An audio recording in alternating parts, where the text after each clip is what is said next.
que vous voyez le document? Oui, on voit. Parfait. Vous allez nous l'envoyer sur Ikiosus ou par mail? Je l'envoie sur le mail. Est-ce que tout le monde, oui, bonne question. Est-ce que tout le monde a reçu mon mail? Parce que Monsieur Marot m'avait envoyé l'adresse mail des étudiants. J'ai juste fait du copier-coller et je ne sais pas si parmi vous, certains n'ont pas reçu. Tout le monde a reçu, Personnellement, oui. tous ceux qui sont présents. Oui? Moi, j'ai pas. Enfin, je sais pas si c'est dans mes courriers indésirables, mais j'ai pas. Dans ma boîte de réception normale, j'ai pas reçu. Alors, qui c'est qui parlait? C'est pareil pour moi. Florian. Donnez-moi les noms. Florian. Est-ce que je peux. Ce que je vais faire. Donc, Florian n'a pas reçu. Et moi, pareil pour moi, c'était qui? Moi, Noah Cormier, j'ai pas reçu non plus. Ah, d'accord. Et David Aronvik. Ok.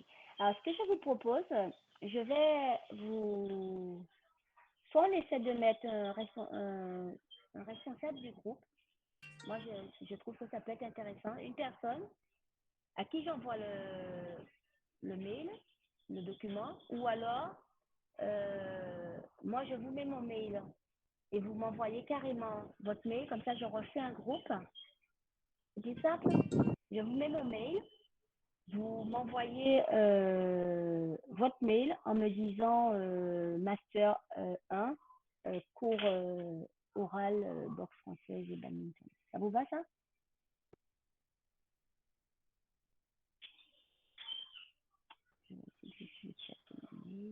Tout le monde doit vous envoyer un Non, message par mail ou uniquement ceux qui n'ont pas reçu. Hein. ah, ceux qui n'ont pas. Ah oui, uniquement ceux qui n'ont pas reçu. C'est plus simple comme ça. Je vais les intégrer dans mon groupe.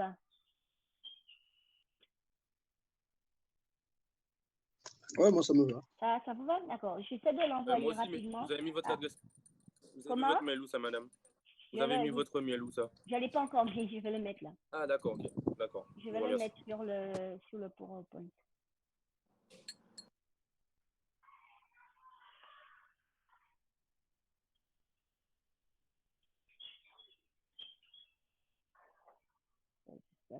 Encore, il fonctionne, c'est le. Ouais, c'est bon. Alors, ce que je vais faire ici.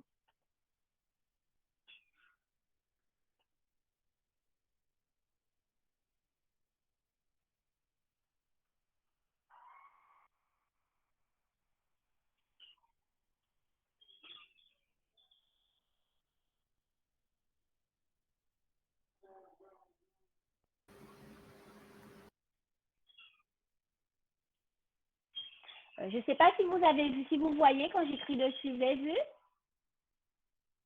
Peut-être qu'il faut que je réactualise le document. Oui. Tout le monde voit? Bon, ben voilà, voilà mon mail. Donc, voilà, parfait. Donc, vous recopiez le mail et vous me l'envoyez. Donc, vous mettez votre nom et vous mettez master 1, parce que comme j'interviens à plusieurs niveaux, je ne puisse pas mélanger les groupes.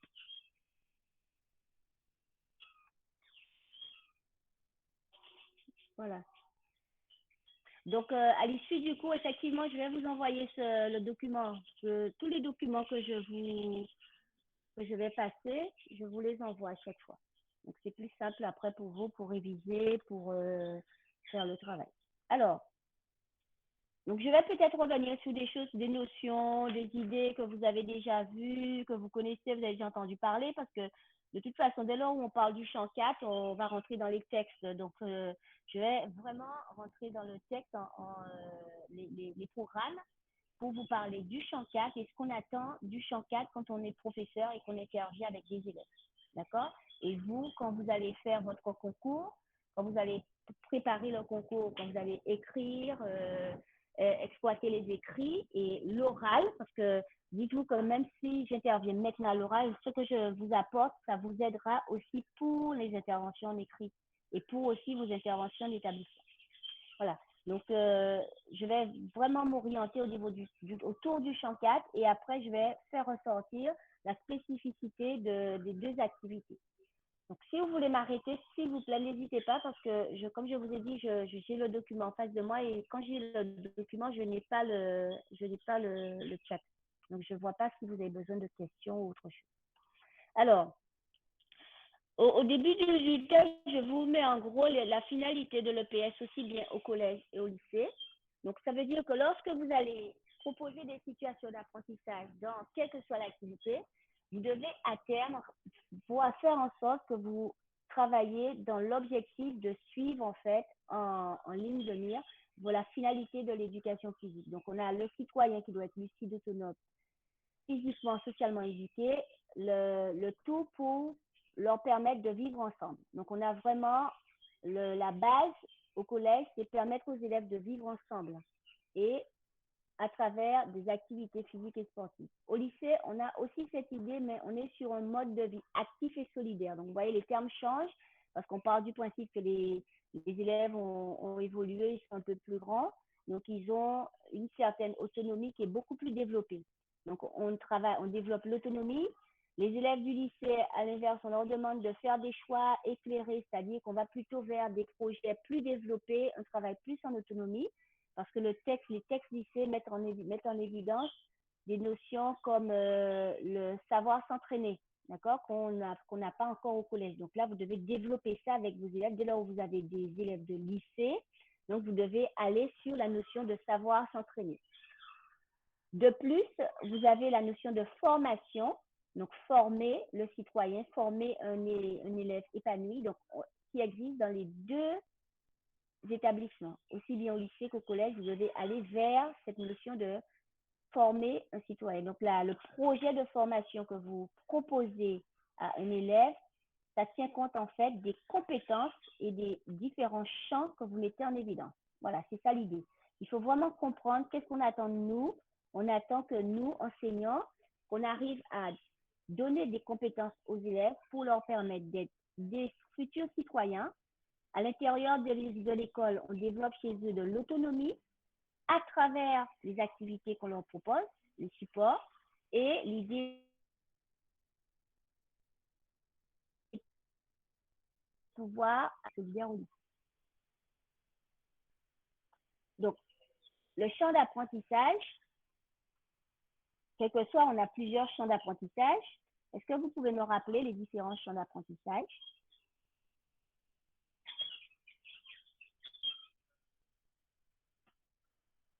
Je vais souvent vous poser des questions comme ça et je vais attendre parce que vous pouvez parler à n'importe qui peut parler, ça ne me dérange pas. C'est juste pour que je puisse ne pas me sentir seule. Quand je me sens seule, c'est pas bien.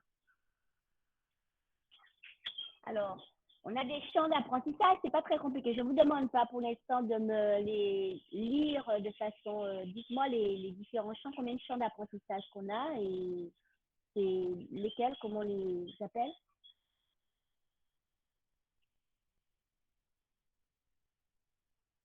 Je suis toute seule dans la classe. Alors, au champ 1, on a réalisé une performance motrice maximale. Oui. Au champ 2, adapter son déplacement dans des environnements variés. Le 3, c'est la réalisation d'une prestation corporelle. D'accord.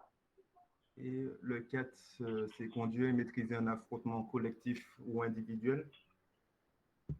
D'accord, là c'est le collège. Après, quelle est la différence? Lycée. Et pour le lycée, on a la réalisation, c'est développer ses ressources pour s'entretenir. Voilà. Donc, ces différents champs, donc ça permet en fait à l'enseignant d'aider l'élève à construire des compétences. Donc, les compétences sont diverses, donc vous les connaissez tous en termes méthodologiques, sociales, motrices. Donc, ces compétences, on les développe avec ces élèves en utilisant les quatre champs au collège et le 5e au lycée. Et pour ça, on s'appuie. Donc là, vous devez vraiment vous dire, c'est vous utilisez les APSA pour permettre aux élèves de développer ces compétences. Et ces APSA, on les a regroupés dans des différents champs d'apprentissage. Donc là, si vous, dans votre esprit, vous vous comprenez la formation de l'élève comme des compétences à développer à travers des APSA pour développer des différentes actions motrices, méthodologiques et sociales, vous allez plus facilement aborder en fait les situations d'apprentissage. Est-ce que c'est clair? Alors, je n'ai pas mis parce que c'est la même chose. Donc, le collège, le champ 4, collège et lycée. Donc, quand on dit conduire et maîtriser un affrontement collectif interindividuel. Et au collège, c'est juste individuel, c'est pas écrit interindividuel. Mais c'est qu'est-ce qu'on entend par là? Qu'est-ce que cela veut dire et qu'est-ce que cela implique? Pour ce champ-là particulièrement.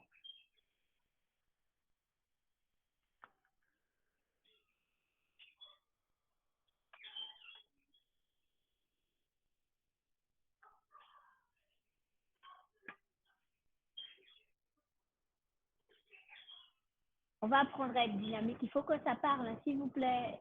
Qu'est-ce que dites, parlez, dites-moi des choses, même un mot, même quelque chose. Qu'est-ce que cela implique? Quand on dit conduire et maîtriser un affrontement collectif et individuel, ça veut dire quoi?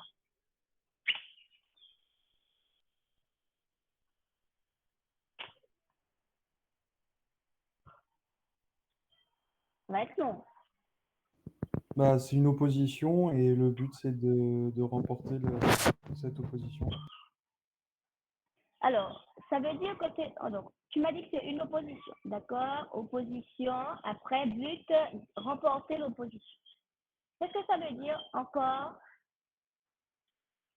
en tant qu'enseignant et vous, lorsque vous construisez des situations d'apprentissage?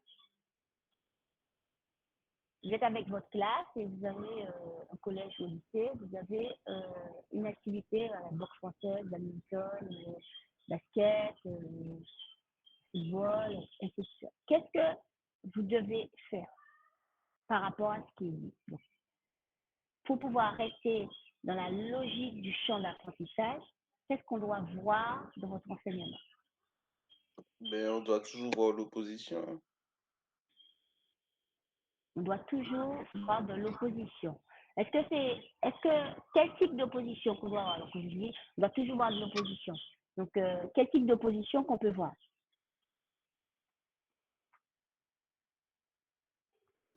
Une opposition qui respecte la logique interne de l'activité sur le moment. Oui, d'accord. Très bien.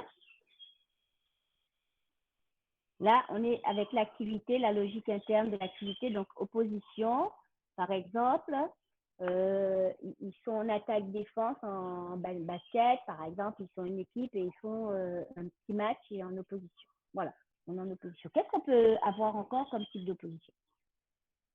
Parce que je vois bien, n'oubliez pas, vous m'avez parlé pour l'instant de code d'opposition. Dans le mot-là, conduit à maîtriser un affrontement collectif interindividuel, le mot opposition n'existe pas. C'est vous qui l'avez transformé. Par rapport à quoi vous avez transformé le mot opposition? Par rapport au mot affrontement dans la Voilà, par citation. rapport au mot affrontement, vous a aidé à parler d'opposition. Il y a d'autres mots qui sont importants, il y a deux verbes importants. Donc, qu'est-ce que ça veut dire pour vous quand vous allez construire? Oui? La maîtrise d'un affrontement. On peut aussi coopérer en boxe française, par exemple. Est-ce que les autres aussi peuvent parler, hein? Donc, c'est, oui, maîtriser un affrontement, ça veut dire quoi? Tu m'as dit coopérer, donc là, le mot coopérer, c'est intéressant aussi. Donc, souvent, est-ce que coopérer, ça veut dire qu'on est en opposition?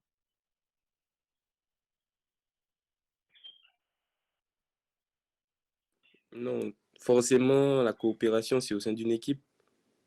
Parfait. Donc, là veut dire que dans votre travail, vous allez avoir de l'opposition, de la coopération, de l'affrontement. Qu'est-ce que vous allez avoir encore? Vous voyez, ce sont des termes qui sont importants que vous devez mettre en évidence quand vous allez construire une situation d'apprentissage. Donc, vous allez faire les élèves coopérer un moment, vous allez les faire s'opposer, d'accord? Mais il y a deux mots importants, conduire et maîtriser.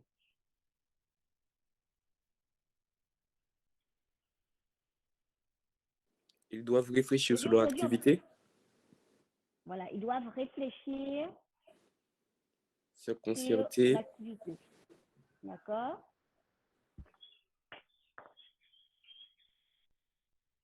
Donc ça va plutôt avec la manière dont ils vont conduire et la maîtrise.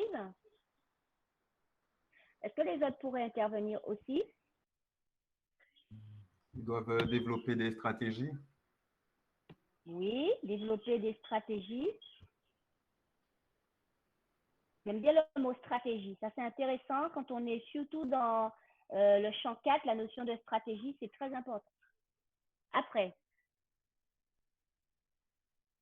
dites tout ce qui vous vient à l'esprit, tout ce qui vous vient à l'esprit. On y va parler, conduire et maîtriser un affrontement collectif ou interindividuel pour gagner. Réfléchir à des tactiques. Stratégie tactique, voilà. On y va.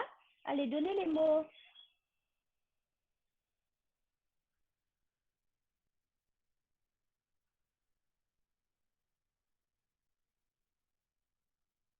Vous savez, je vous l'ai dit, hein, je ne suis pas pour des étudiants consommateurs.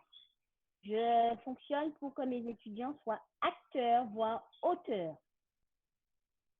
Donc, si je n'ai pas beaucoup d'informations, on ne va pas avancer. J'avance seulement quand vous intervenez. Bah, du coup, dans le terme maîtriser, ça peut être toujours dans le respect des règles et respect de l'adversaire aussi. La notion de respect, c'est très, très, très important. Oui. Donc, on a de règles, adversaires. Oui.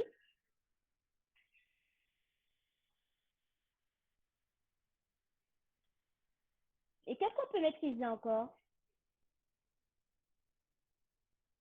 Qu'est-ce qu'on avait dit là, quand on est sur le champ d'apprentissage? Il y a un terme qui est important. Donc, on est sur ça là, les 3 dimensions.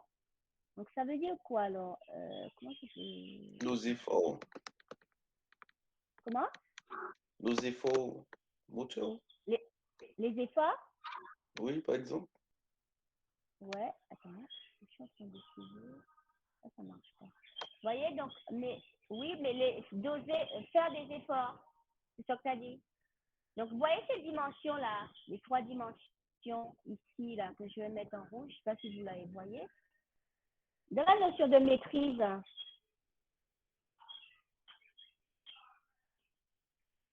essayez de m'associer la maîtrise avec les 3 dimensions.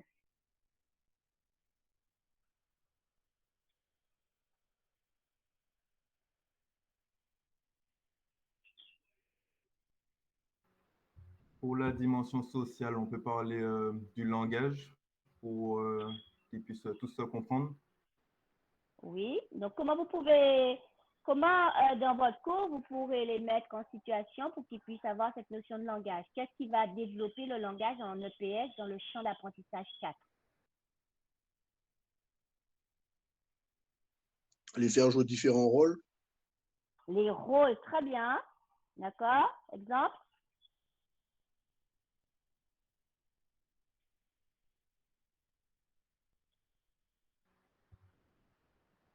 Arbitre, défenseur, porteur de balle, Observateur.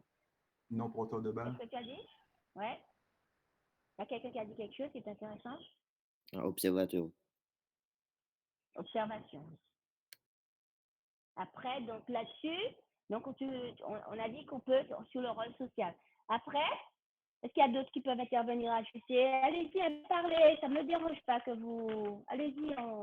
Donc c'est intéressant ça, hein, le rôle d'arbitre, donc vous devez mettre en évidence ces choses. Après,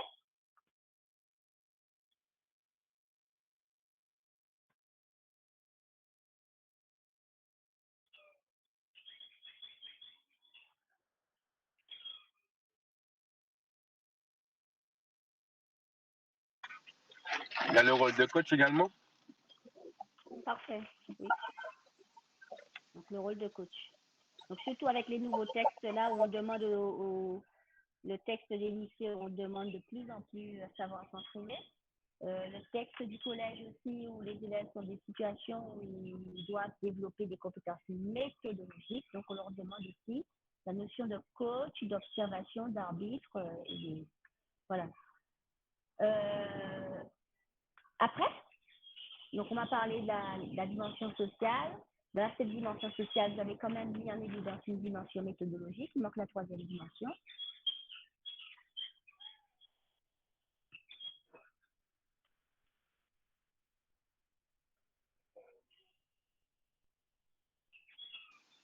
Ben, au niveau du moteur, c'est réaliser le geste adéquat en fonction de la situation. Donc, le geste adéquat ou adapté à l'AXA et à la situation d'apprentissage qu'on a mis en évidence. Voilà. Voilà.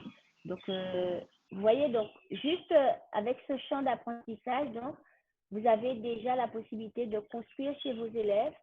Donc, dès les 3 compétences, donc là, vous avez qu'est-ce que cela veut dire? Donc, ça veut dire que dans votre situation d'apprentissage, il faut qu'on voit à la fois des élèves qui vont conduire, donc c'est-à-dire qui conduisent un affrontement, ça veut dire qu'ils sont ensemble, ils ont mis en place un projet, ils ont essayé ensemble de répondre à ce projet, donc le projet qui est peut-être gagner la rencontre, hein, ou alors marquer plus de points que l'adversaire.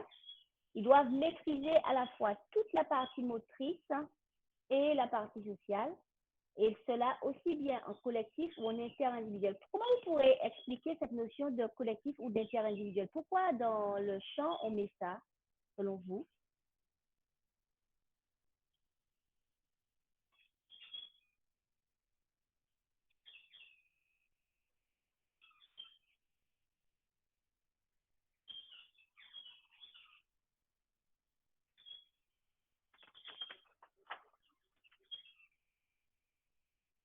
Vous avez parlé de quelle notion? Excusez-moi. Je disais que dans le champ d'apprentissage, vous avez bien vu que, bon, donc on a parlé de conduire, on a maîtrisé. Dans un affrontement collectif ou interindividuel, quelle différence vous faites-vous entre ces deux-là?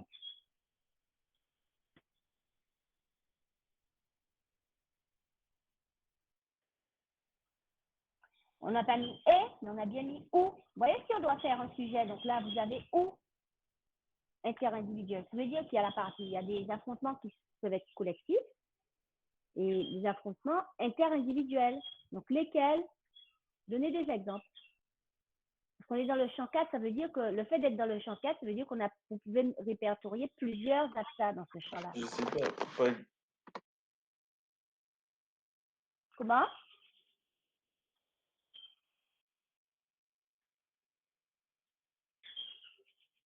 C'est pas clair. Ah non, mais en gros, le collectif, c'est les sports collectifs. Interindividuel, c'est tout ce qui est affrontement à une personne contre une personne, quoi. Donnez-moi des exemples. Bah, le badminton, le ping-pong, enfin, non, le tennis de table, la boxe, Ouais. etc. C'est plus inter-individuel, alors que le Voilà. collectif, c'est basket, handball, etc. Voilà, c'est exactement ce que j'attends de vous. C'est-à-dire que quand vous êtes dans le champ d'apprentissage, je sais que je vous ai dit, je vais revenir sur des notions que vous connaissez. Je reviens dessus parce qu'après, je vais enchaîner. Comme vous m'avez dit qu'il y a certains des notions sur le champ d'apprentissage que vous arrivez bien à le saisir. Parce qu'il y a un truc, pour vous, c'est d'une évidence quand on le dit comme ça. Mais par contre, quand vous allez passer le concours ou quand vous allez passer à l'oral, cette évidence, vous la gardez tellement comme une évidence que vous restez très implicite dans vos propos. Et le jury qui va vous interroger ou qui va lire votre devoir, ce jury, vous devez le considérer comme s'il ne connaît rien. C'est vous qui devez lui apporter les informations. Et quand vous allez partir du principe que le jury, comme il ne connaît rien, je lui apporte des informations, mais je dois le lui dire. Vous ne devez pas partir du principe, ah oui, le jury connaît. C'est pour ça que je vous pose ces questions. C'est pour ça qu'aujourd'hui, mon objectif, c'est de vous faire interagir avec moi pour que je puisse voir jusqu'où vous allez et comment si vous restez trop dans l'implicite. Parce qu'il faut éviter d'être dans l'implicite pour dépasser les notes en dessous de 10. Aller plus loin que 10, 12, il faut vraiment éviter d'être implicite. Donc, c'est ce que cela veut dire. La notion de quart individuel. Est-ce que c'est clair pour tout le monde? Vous pouvez juste dire oui. Si vous écrivez, je ne vois pas. Oui, ça va. Oui, c'est clair. Voilà. Ça ne me dérange pas que j'ai 5, 6, 7, 8, 9, 10 oui. Ça veut dire qu'on est nombreux.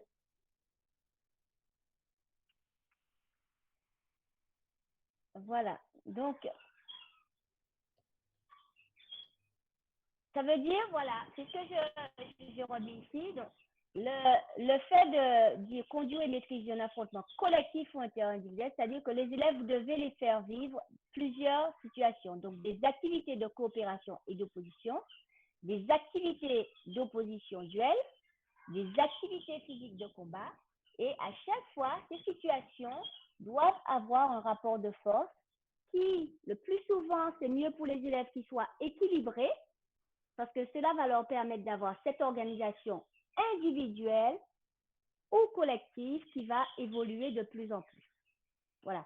Donc, l'idée de coopération interindividuelle et collective, c'est ce que ça veut dire. Donc, vous avez différentes APSA qui vont rentrer en compte et le travail qui sera fait par vous, enseignants, futurs enseignants, quand vous allez passer votre concours, avec les élèves dans le champ 4. Est-ce que c'est clair? Est-ce que vous avez des questions? N'hésitez pas si vous avez des questions. Hein. Est-ce que c'est Non, clair pas de jusque-là question. pour tout le monde? C'est clair pour tout le monde? Oui. Ok. Oui. Alors, nous, Oui. on est plutôt dans... On a 2 activités, donc je serai avec vous sur celle-là, cette activité combat, et on sera plutôt en boxe. Et l'activité d'opposition duel, ici, on va travailler plutôt sur ça, et en badminton. Voilà. Et à travers cette situation, il faut qu'on arrive à, quand je vais vous donner des exercices, travailler sur un rapport de force qui va permettre aux élèves de mettre en évidence des organisations interindividuelles, individuelles, collectives. Et il faut que les élèves arrivent à prendre conscience des analogies et des différences entre toutes ces activités d'opposition et la spécificité de chaque. D'accord? Donc ça, c'est important pour que les élèves puissent vivre cette notion de ce champ 4. Alors, la contribution du champ 4 par rapport aux compétences générales de l'EPS. Donc là, on va rentrer dans les textes. D'accord? Donc ça, qu'est-ce que c'est? Parce que les textes vous demandent d'utiliser chaque champ d'apprentissage pour répondre aux compétences générales. Donc, comment vous allez le faire? Donc, nous, la question qu'on se pose, c'est de savoir de quelle manière le champ 4 va contribuer à ces compétences générales, à répondre à ces compétences générales, donc à répondre au domaine du socle. Donc là, c'est la partie du collège. Qu'est-ce que les élèves vont travailler, vont mobiliser dans le champ 4 pour pouvoir répondre à chacune des compétences générales de l'EPS. Donc là, ça, vous devez pouvoir, lors d'un oral ou d'un écrit, expliquer ça pour les 2 activités qu'on va travailler.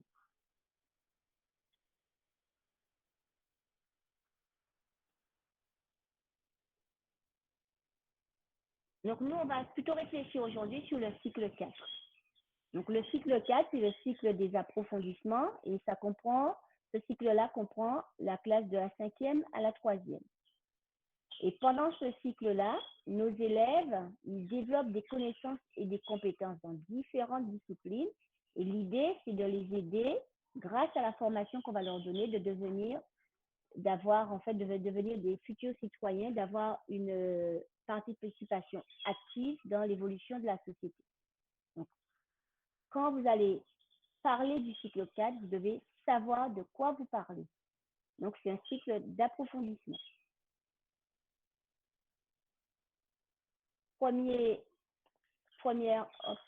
Désolé, j'ai parti trop loin. Voilà. Donc, est-ce que vous pourrez rapidement, donc là, par rapport à ça, les compétences générales, donc on a les domaines des différents domaines du socle.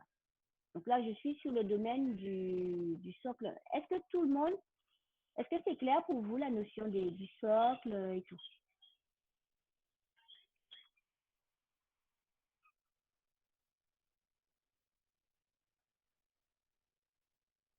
Les compétences du socle, est-ce que vous pouvez me les citer? Là, je vous ai donné les domaines du socle. Quels sont les autres domaines du socle? Je vais vous en parler tout à l'heure, mais juste pour voir si vous êtes au point là-dessus, ou s'il vous faut... La deuxième, je crois, c'est s'approprier par la pratique des méthodes et outils. Ouais. troisième. Ah, Déjà, c'est sur les il y a combien de domaines? Il y en a combien? 5. Voilà, il y a 5 domaines. D'accord? Donc déjà, savoir qu'il y a 5 domaines. L'objectif, en fait, nous, on va à chaque fois travailler par rapport à ces domaines pour que vous puissiez les intégrer lorsque vous travaillez. Donc, à force de les utiliser dans chaque APSA, dans les 2 APSA qu'on aura, à force de, vous allez pouvoir les retenir et les situer et savoir, en fait, qu'est-ce qu'on va développer dans chaque domaine.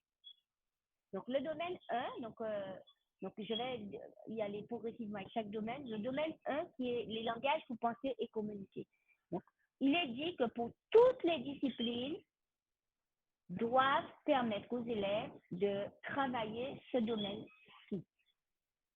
En EPS, notamment nous, une compétence générale de l'EPS, c'est développer sa motricité et apprendre à s'exprimer avec son corps. Cette partie va rentrer dans les langages pour penser et communiquer, dans la compétence générale de l'EPS. Donc, qu'est-ce que nous allons proposer aux élèves à ce niveau-là? Donc, surtout dans le champ 4. Donc, nous, on ne sera que sur le champ 4 aujourd'hui. Enfin, moi, j'interviens que sur le champ 4 avec les différents domaines pour vous montrer un petit peu comment les exploiter et comment utiliser des situations d'apprentissage par rapport à ça. Donc, on a parlé du moteur tout à l'heure. Donc, je vais faire un petit retour ici, comme vous puissiez bien voir. Donc, la dimension motrice, méthodologique et sociale, vous devez aussi les mettre en évidence dans ce travail. Donc, lorsque les élèves vont acquérir et stabiliser des techniques et tactiques, il y en a tout à l'heure qui m'ont dit effectivement qu'il y a des stratégies, qu'il y a des tactiques, ça c'était bien, vous l'avez mentionné. Donc, différentes décalages, démarquages, formes de corps, frappe de balle. Voilà, ça, par exemple, ce sont des termes techniques, des termes spécifiques dans le champ 4 pour pouvoir faire évoluer la notion de rapport d'opposition en sa faveur. Après, s'approprier un système de communication et de contre-communication, vous en avez parlé aussi tout à l'heure, parce que vous m'avez pas dit que les élèves vont observer, ils vont mettre en place ensemble des stratégies. Donc, l'idée, c'est de leur permettre de travailler, d'observer, de communiquer pour pouvoir mettre en œuvre des projets stratégiques, aussi bien collectifs et individuels. Donc là, dans le langage et penser et communiquer, on va vers cette notion-là. Est-ce que c'est clair pour tout le monde? Oui. Donc, comme tu disais tout à l'heure, donc le domaine 2, on est sur les méthodes et outils pour apprendre. Donc, la compétence générale qui est associée à ce domaine, donc l'élève doit s'approprier seul ou à plusieurs. Donc là, on est dans des sports collectifs, par exemple, des méthodes et des outils pour apprendre par la pratique. Exemple de méthodes et d'outils, donnez-moi. Bon, j'en ai écrit quelques-uns même.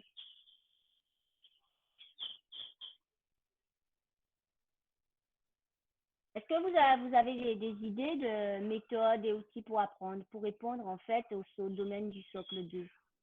Le numérique. Ah Le bah oui, numérique, oui. Oui, ça oui. c'est très bien. Après.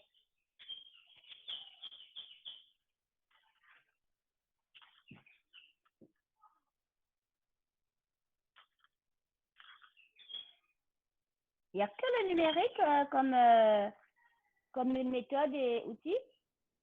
Si dans mon établissement, je n'ai pas de numérique, comment je fais? L'utilisation On utilise des d'observateurs. Ah, vas-y, moi. J'ai pas Non, entendu, vas-y. Ok. Du coup, c'est ouais, je voulais dire grille d'observation avec des observateurs. Voilà, les grilles d'observation. Ça, c'est très bien. Les observateurs. Voilà, donc ce sont à un moment des outils que vous allez exploiter pour permettre à vos élèves d'apprendre et de répondre en fait au domaine du socle. Je vous rappelle que quand vous êtes au collège, vous devez, quand vous êtes enseignant, remplir en fait les maîtrises du socle. Donc, et ça va répondre, ça va vous permettre en fait de participer à la validation du DNB. Et ça, dans votre enseignement, vous devez absolument répondre, permettre aux élèves d'évoluer et de maîtriser les 5 domaines du socle. Donc, dans le domaine 2, donc, dans les sports individuels ou collectifs d'opposition, les élèves doivent apprendre à tenir compte de ses forces et de ses faiblesses et aussi de ceux de son adversaire, de leur adversaire, pour pouvoir construire un projet de jeu. Ils doivent aussi apprendre à prendre des informations dans un même jeu pour pouvoir adapter ses actions aux réactions. Donc, pour ça, il doit être capable de créer ou d'exploiter une situation favorable de marque pour réguler son projet. Vous voyez tous ces axes que je suis en train de mettre en évidence. Quand vous allez créer une situation d'apprentissage, ce sont des objectifs et des compétences que vous allez développer chez les élèves. Donc, tous ces axes-là, vous devez bien les intégrer lorsque vous allez construire des situations d'apprentissage. Dans un contexte d'opposition, vos élèves aussi, ils doivent être capables de faire des choix. Mais ces choix-là vous devez pouvoir les guider pour qu'ils puissent faire des choix pertinents. Dans les situations d'opposition, on a des pressions sur le temps, ils doivent prendre des informations. Donc, il faut qu'ils apprennent à attaquer, à défendre. Ils doivent aussi, selon l'activité, à se protéger, d'accord, si on est dans une activité de boxe française, et protéger sa cible si on est dans une activité de badminton. Donc, toutes ces actions, ce sont vous qui allez mettre en place des situations d'apprentissage pour permettre à l'élève d'apprendre à faire des choix, d'apprendre à prendre des informations et à développer en fait leur prise d'information. Et vous allez utiliser ces différents supports comme le numérique, les grilles d'évaluation, les fiches d'évaluation pour que les élèves puissent se mettre en projet, adapter et ajuster leur projet de façon à avancer et à comprendre un peu, à donner du sens en fait à leur action.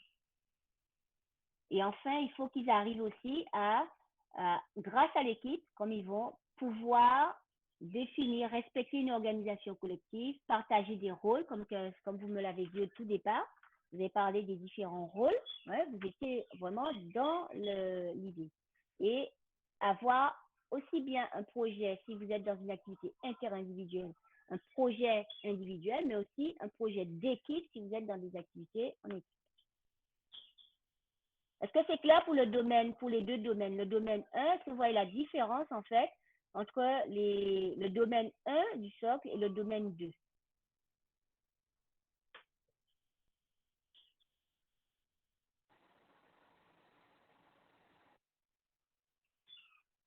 Oui, ça va.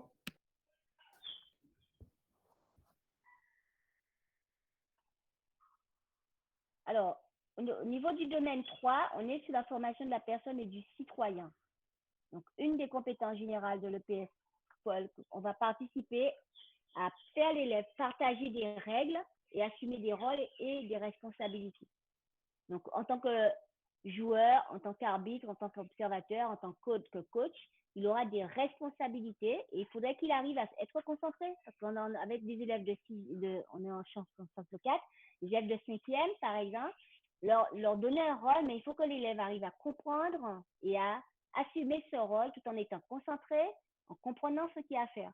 On ne lui donne pas une fiche et on lui dit, voilà, tu observes. Il faut que l'élève sache, comprenne qu'est-ce qu'il observe et qu'est-ce que ça va lui apporter pour lui, mais pour l'équipe, le fait d'être observateur.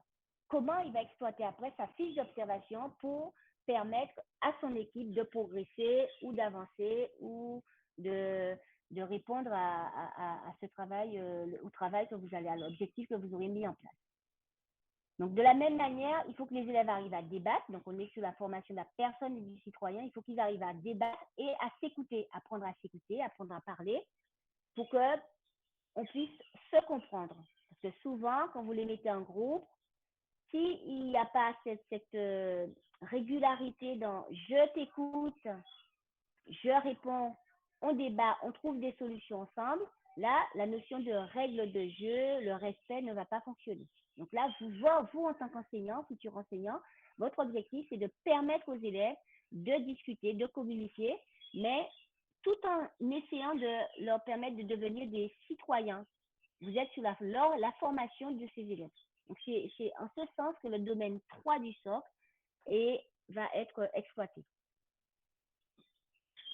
Donc, de la même manière, des élèves qui ont des difficultés à accepter leurs résultats, donc il faut qu'ils arrivent à accepter la défaite et comprendre en fait pourquoi ils n'ont pas réussi et comment ils vont faire pour pouvoir avancer. Donc, ils doivent accepter leurs résultats d'un affrontement royal, ils doivent contrôler et adapter leur engagement, et surtout le contrôler si on est en boxe française. Si l'élève n'arrive pas à contrôler ses coups, donc il va se mettre en danger et mettre aussi l'autre en danger. Donc, apprendre aux élèves à doser leur frappe, mais aussi doser leur engagement. Et enfin, aller vers la coopération pour pouvoir progresser et s'impliquer dans une rencontre. Par exemple, les élèves pourront devenir autonomes si vous leur demandez de construire, de mettre en place un tournoi pour pouvoir avancer. Le système naturel et les systèmes techniques qui appartiennent au domaine 4 rentrent plutôt dans les compétences générales autour de la santé, apprendre à entretenir sa santé. Les élèves doivent, surtout maintenant dans le contexte actuel, il faut que les élèves apprennent à s'engager en toute sécurité, mais aussi à s'engager dans un programme d'entraînement. L'idée, c'est de toujours voir comment ils vont s'engager pour pouvoir développer leurs ressources, pour pouvoir rester en bonne santé et ne pas mettre les autres en danger. Et enfin, le dernier domaine, je vais rapidement sur le domaine, c'est autour de la représentation du monde et de l'activité humaine. Donc, la compétence générale, c'est l'élève, en fait, s'approprie une culture sportive. Donc, avoir un regard critique sur l'évolution du monde, sur les anciennes activités, l'évolution des nouvelles activités. Donc, il doit être capable de connaître un petit peu les différentes actions. Par exemple, il y a des rituels, il y a le protocole de l'arbitrage en boxe française, mais il y a aussi la notion de respect de l'autre en badminton. Donc, ils doivent être capables aussi de comprendre les différentes confrontations sportives sur le plan national et international et comparer un petit peu aux activités sportives, la manière dont vous allez traiter l'activité à l'école et qu'ils soient capables d'avoir un regard critique par rapport à ce que vous traitez, comment vous allez jouer sur les variables didactiques, sur le règlement et quelle différence ils vont voir entre le règlement que vous allez mettre sur l'activité que vous allez pratiquer, proposer à l'école et les activités qu'ils vont voir dans les grandes compétitions sportives. Donc là, c'est vraiment l'élève doit développer son esprit critique autour avec ce domaine du socle. Voilà, j'ai beaucoup parlé. Maintenant, dites-moi, est-ce que c'est clair pour vous, les 5 domaines, et est-ce que c'est clair comment, en EPS, faire vivre aux élèves le champ 4 et développer les 5 domaines?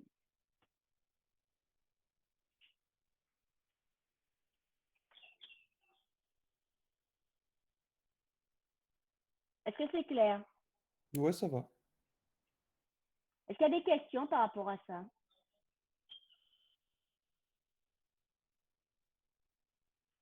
Pas de questions? Non. C'est pas évident, hein, les cours en ligne. Hein? Alors, je vais vous faire un petit tableau synthétique qui va mettre en évidence, en fait, la compétence générale, la compétence du socle avec les 5... ce petit tableau, il est intéressant pour vous parce que si vous essayez d'avoir ce tableau pour tous les champs, après, vous allez vous rendre compte que lorsque vous allez construire des situations d'apprentissage et pouvoir retenir aussi les 5 domaines du socle, ça va être très facile. Donc, l'attendu de fin de cycle en boxe française. Donc, je vais vous donner un exemple en boxe française. C'est ce que j'ai mis au centre, donc avec les plusieurs couleurs. Et chaque couleur correspond en fait à ce ce qu'on va développer comme domaine. Par exemple, le langage pour penser communiquer, c'est le domaine 1. Donc, en situation de position équilibrée, réaliser des actions décisives en situation favorable afin de faire basculer le rapport de force en sa faveur. Lorsque vous allez mettre l'élève en situation d'opposition, où ils vont essayer de toucher plus que l'autre et gagner le point, vous allez plutôt vers les langages pour penser et communiquer, mais le langage corporel, la partie motrice. Lorsque vous allez mettre l'élève dans la situation observer, coacher et coarbitrer, vous allez être sur les méthodes et outils pour apprendre. Vous voyez, donc l'attendue de fin de cycle essaie de répondre en fait aux 5 domaines du socle. Ça veut dire que, 2 secondes, j'ai mon ordinateur, la batterie est en train de... Attendez, 2 secondes.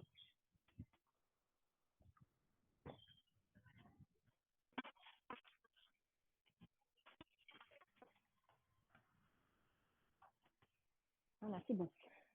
Alors, donc, le système naturel et technique, adapter son engagement moteur en fonction de son état physique et du rapport de force. Donc, c'est ce qu'on a développé tout à l'heure. Être respectueux de son adversaire et de l'arbitrage. On est sous la formation de la personne et du citoyen. Et enfin, pour les représentations du monde, accepter le résultat et la rencontre et savoir analyser avec objectivité.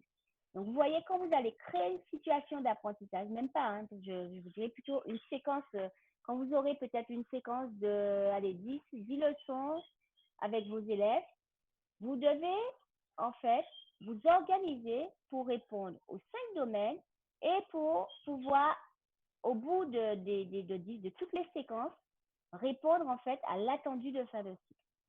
Donc, ça ne veut pas dire que dans une leçon, dans une situation d'apprentissage, vous allez avoir les 5, ce n'est pas possible. Vous allez peut-être valoriser, par exemple, ce qui est en rouge, le langage pour penser et communiquer et les méthodes et outils pour apprendre, dans une première leçon. Et après, progressivement, vous éjectez les autres domaines pour pouvoir construire l'élève et le former et répondre à la formation de cette équipe. Est-ce que vous avez compris comment ça fonctionne? Oui. Est-ce que c'est clair? Oui.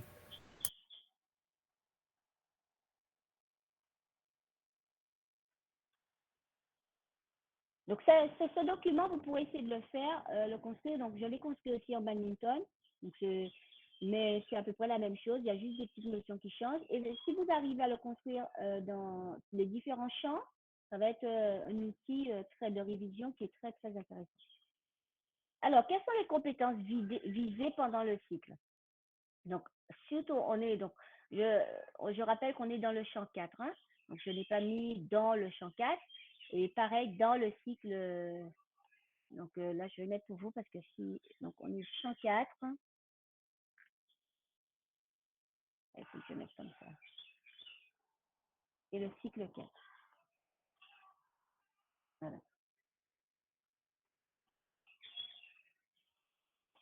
Donc, rechercher le délai de la rencontre par la mise en œuvre d'un projet prenant en compte les caractéristiques du rapport de force. Ce sont des notions que vous devez intégrer lorsque vous allez faire des situations d'apprentissage en boxe française, en badminton ou dans les autres. Hein. On est dans le champ 4. Utiliser au mieux ses ressources physiques et motrices et ses ressources motrices et de motricité pour gagner en efficacité. Donc, c'est-à-dire que l'élève doit être capable d'être efficace dans ses actions. Il doit être capable de répondre aux contraintes de l'affrontement. Il doit être aussi capable de, en 5e, parfois les élèves ne savent pas à quel moment la notion de statut. Quand je suis défenseur, quand je suis attaquant, comment je sais que je suis défenseur, comment je sais que je suis attaquant. À quel moment je dois changer de statut. Donc ça, c'est un travail que vous devez développer aussi chez les élèves. Quand ils sont en situation de match ou de combat, être capable d'arbitrer, de co-arbitrer.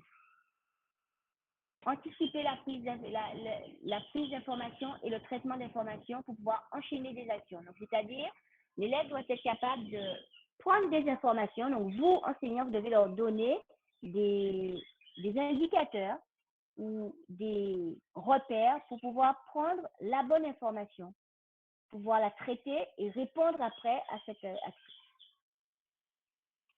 Et enfin, comme on est dans une situation d'opposition, de confrontation, mais aussi ils sont souvent collectifs, surtout dans la partie où on est collectif, c'est se mettre au service de l'autre pour pouvoir progresser. Et même en individuel, c'est-à-dire que si vous avez mis les élèves en situation d'observation, avec de la vidéo, avec des fiches, ils doivent être capables en fait de coopérer tous les deux pour pouvoir chacun permettre à l'autre de progresser. Donc ça, c'est la partie collège. Donc après, j'ai la partie lycée, mais j'aimerais avoir des retours sur ce qu'on vient de voir avant de passer à la partie.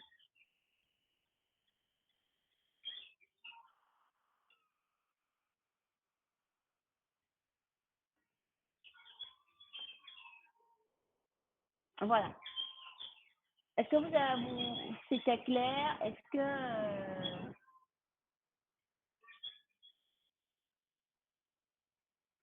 vous avez des questions par rapport à tout ce que je viens de dire?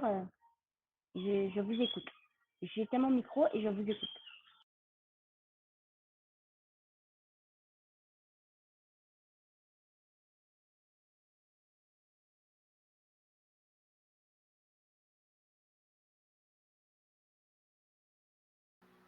Personnellement, je n'ai pas de questions.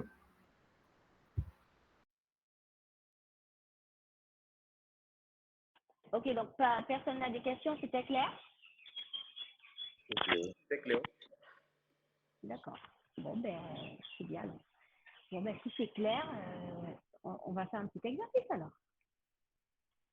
Je vais vous donner un petit exercice à faire. En fait, je voulais pas faire l'exercice suite. Je voulais faire à la fin, mais on va essayer quoi. Il est 10h20. Je vais vous montrer une vidéo. Et à travers cette vidéo, vous allez essayer premièrement, de voir les différents éléments du socle. Vous allez les identifier. Donc, je vais faire tourner la vidéo et vous allez identifier petit 1. Donc, si vous avez, j'espère que si vous avez un cahier, stylo près de vous. Première question, identifiez à travers cette vidéo les différents éléments du socle. Donc, vous pouvez voir tout ce qui ressemble à ce qu'on a vu au niveau du socle. Peut-être qu'il n'y aura pas tout, mais si vous avez au moins 3 éléments dans une situation d'apprentissage, il y a 3 éléments du socle que vous allez déjà poursuivre avec cette situation d'apprentissage, vous allez essayer de me le dire. Mais est-ce que c'est clair? Donc, je vous laisse tourner la vidéo et vous allez regarder et vous me dites, bon, les éléments du socle, avant de dire les éléments du socle, vous allez me dire ce que vous voyez. Petit 1, comme quand vous développez une vidéo, qu'est-ce que vous voyez? Donc là, et après, quels sont les éléments du socle? Première question, qu'est-ce que vous voyez? Décrire la situation. Et deuxièmement, quels sont les éléments du socle que vous pouvez observer? Alors, je vais la chercher, cette vidéo. Est-ce que c'est clair pour tout le monde, la consigne? Oui, c'est clair. Alors...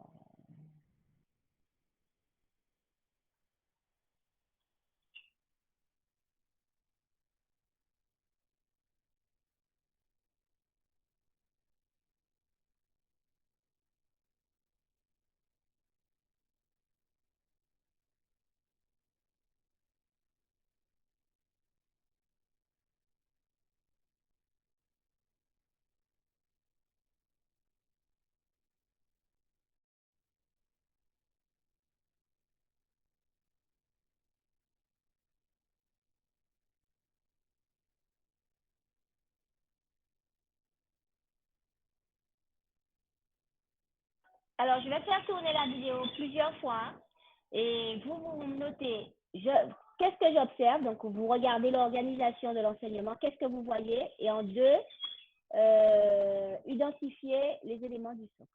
Alors,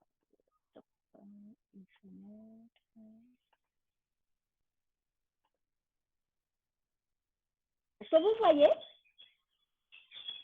Oui. Voilà, je vais essayer d'enlever le son parce que ce serait bien qu'il n'y ait pas de son. Voilà. Ok, ça part, ça marche.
Alors,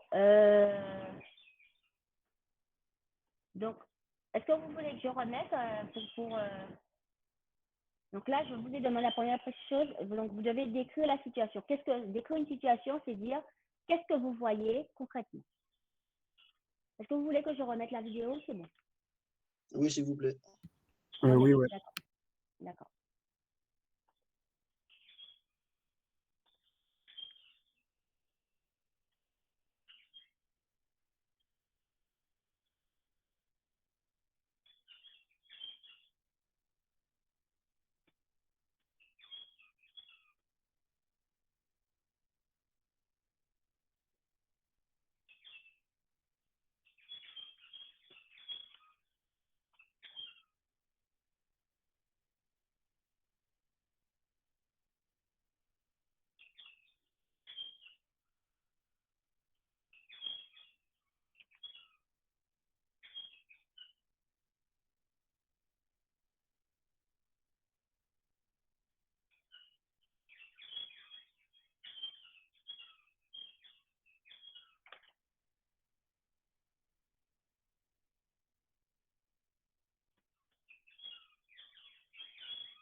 Vous avez remis la vidéo? Vous voyez pas? Non. Ah mince, je suis en train de la regarder toute seule alors. Heureusement que tu as fait l'intervention. Attends, je remets parce que c'est sûr, désolé. Hein. Attendez, c'est parce que quand je l'éteins, il faut que je remette en fait, je réactive. Alors, c'est bien tout ça. Pardon. Hop, attendez, hein. Oh là là. Attendez, j'arrive plus à...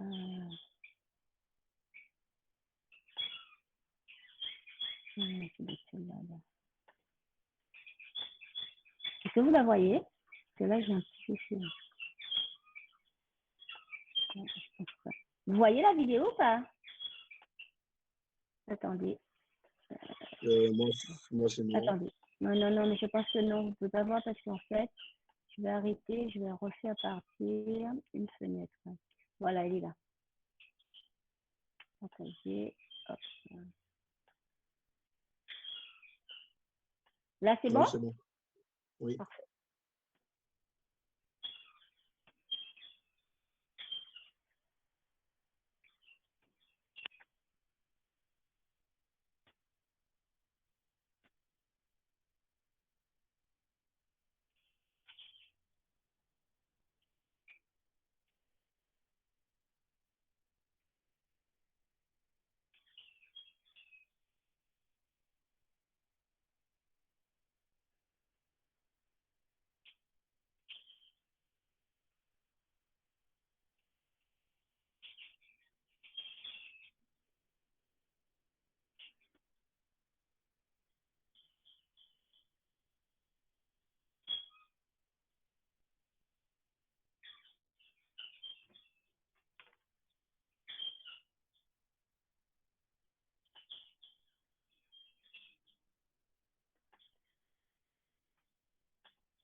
Il y a quelque chose qui ne va pas.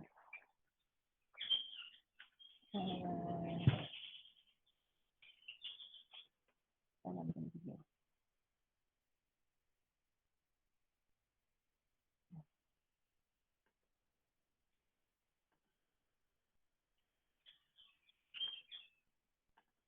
Alors, je me rends compte malgré tout que je vous ai donné la vidéo la plus simple. Il y avait d'autres choses. Je vous redonnerai après une autre vidéo pour aller plus loin. Donc, pour l'instant, qu'est-ce qu'on voit? Donc, je vais chercher la vidéo. Parce que...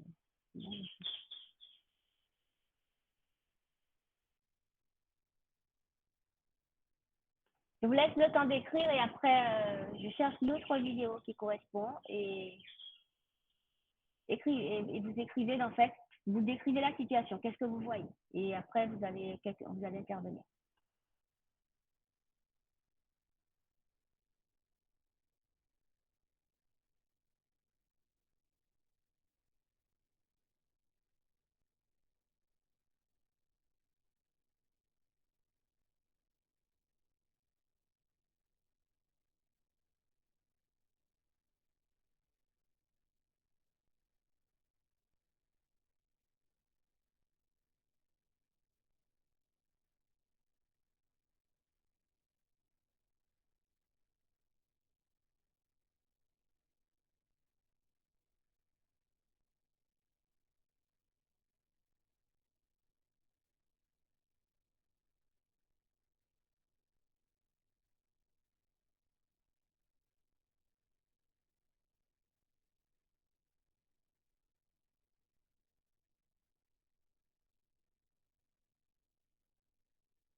Oui, donc je vous remontre une vidéo. Celle-là, par contre, elle va jusqu'au bout parce que celle pour la première là, que je vous ai donnée, il manquait une notion. Donc, vous allez terminer l'observation par rapport à l'autre. Parce que ça complète en fait tout ce qu'on a vu depuis tout à l'heure. C'est celle-là.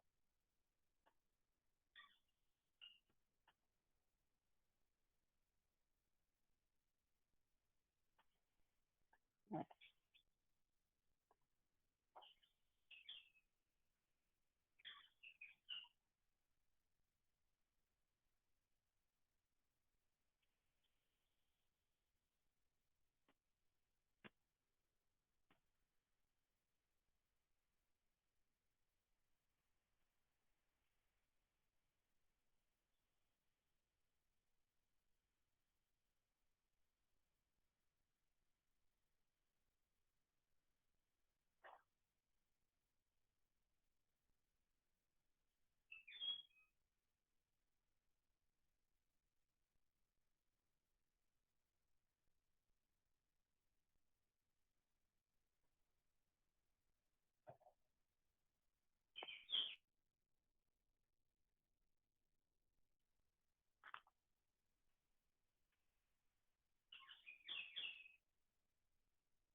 Donc, cette vidéo, elle avait la partie, une partie supplémentaire. Donc, est-ce on peut faire un retour ou je vous remets parce qu'il n'y avait pas la petite partie supplémentaire? C'est bon ou pas pour tout le monde? Oui, oui. Pas besoin de remettre?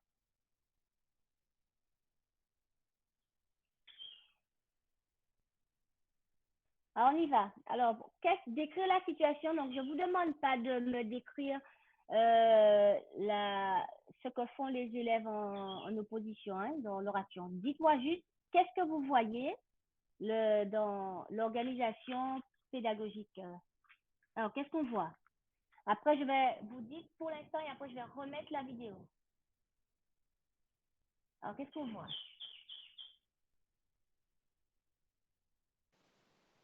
On a une organisation avec des élèves qui participent chacun en étant dans un rôle différent, on va dire, que ce soit juge, arbitre, observateur ou participant. Et à la fin de la vidéo, on voit qu'ils utilisent un outil numérique comme méthode d'apprentissage. Voilà. Alors, oui, tu as fait le bilan général. Alors maintenant, j'aimerais que vous essayiez de me dire tout ce que vous voyez. Je vais remettre la vidéo, mais ne me faites pas une synthèse. Décrivez. Donc, quand on vous dit de décrire, et ça, vous devez apprendre à le faire parce que c'est quand vous aurez à décrire dans les vidéos le comportement d'un élève, devriez décrire son déplacement, l'ouverture. Là, je ne veux pas ça. Là, je veux que vous me décrivez la situation, donc l'organisation, ce que vous voyez. Ce que tu viens de dire, c'est bien, mais maintenant, il manque des choses. Je n'ai pas tout. Je veux tous les détails. Donc, je vous remets la vidéo une autre fois et je veux les détails de ce que vous voyez. Je vois ça. Je vois devant, là. Vous devez vraiment me décrire quelque chose de simple. Donc, je remets un peu et on refait, et vous essayez de refaire la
Alors, qu'est-ce que vous voyez?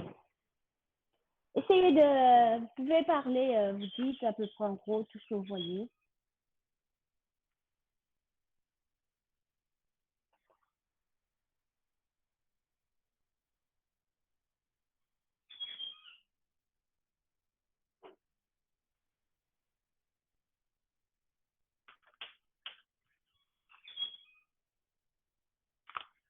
Vous n'avez rien vu?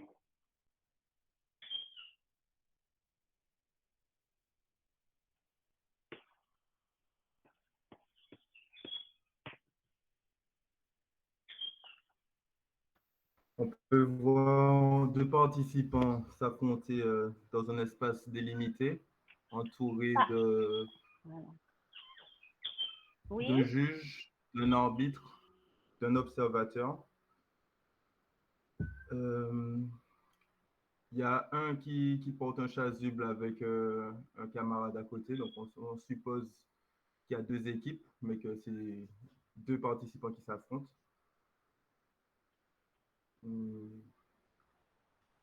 Et ensuite, à la fin, ils analysent leurs prestations entre eux pour peut-être se conseiller, enfin, parler dessus. ok. Alors, oui, voilà, là, on voit que tu as décrit ce que tu vois. Donc là, vous devez être capable de faire cette description. Donc maintenant, si je pose la question, non, je vais la poser après. Donc, maintenant, donnez-moi les éléments, tout ce que vous voyez qui s'apparentent aux éléments du socle. Donc ça, c'est la deuxième question. Qu'est-ce qui permet de dire que certains éléments du domaine du socle sont mis en évidence?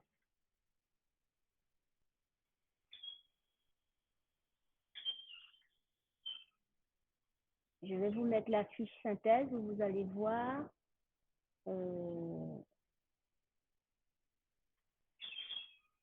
allez, cette fiche synthèse sur les éléments du socle. Compétences et les champs. Hop, hop.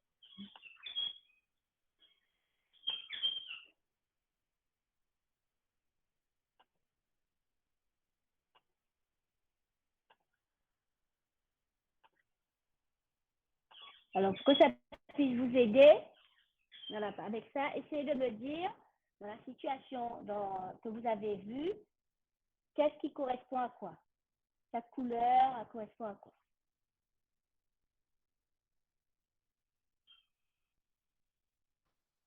Alors déjà, pour le domaine du socle 2, on peut mettre l'observateur avec la grille d'observation et l'utilisation d'une tablette à la fin pour Oui. communiquer, analyser leurs prestations. D'accord, donc il y a ça. Après, Pour le... Vous m'entendez? oui, oui, je t'entends là. Tu m'entends? Alors, pour le domaine rouge, les langages, et les compétences générales, c'est développer sa motricité. J'ai mis que les élèves sont en pleine confrontation avec des techniques propres. On t'entend plus là.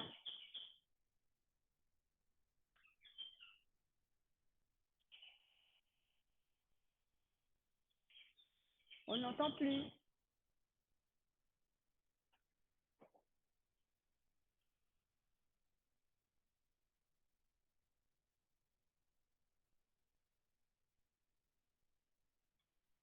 On n'entend plus.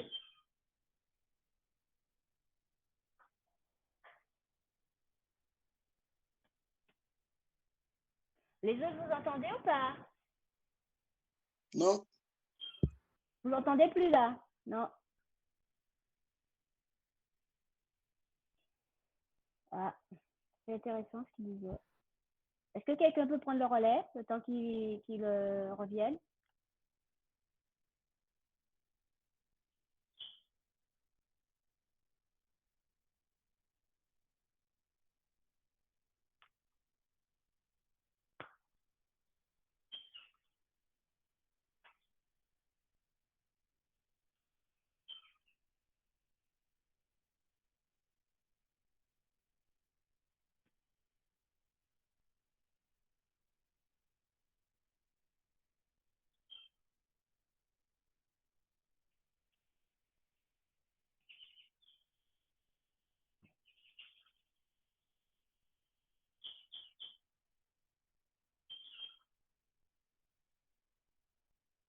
Est-ce que vous m'entendez? Oui, on vous entend. Euh, Est-ce que quelqu'un d'autre peut continuer parce que je n'entends plus celui qui parlait là. Je sais pas, je sais même pas. Allez, essayez d'être un peu plus dynamique. Là, c'est monotone, hein. Franchement, là-dessus, c'est pas intéressant, je vous assure. J'aimerais que vous participiez, c'est toujours les mêmes. Vous êtes 18 dans la salle, on est 17. Même si, vous savez quoi, il n'y a pas le droit à l'erreur. Vous pouvez vous tromper, hein, c'est pas grave. J'ai envie qu'on partage des choses, qu'on fonctionne, qu'on discute, qu'on apprenne ensemble, quoi. Désolé, madame, j'ai été déconnecté. D'accord, mais ce que je disais, c'est pas grave, même si tu as été déconnecté, mais j'essaie de voir s'il n'y a pas d'autres personnes qui peuvent intervenir. Parce que c'est toujours les mêmes. Allez, essayez. Mais Essayons c'était cohérent ce que Alors, j'ai dit. continue. Ah oui, ce que tu avais dit, c'était bon. Continue. Tu as parlé des deux. Donc, l'observateur avec la tablette. Attends, je remets le Ah non, c'était pas document. moi, c'était pas moi. C'est pas toi. Qui c'est qui a parlé de ça?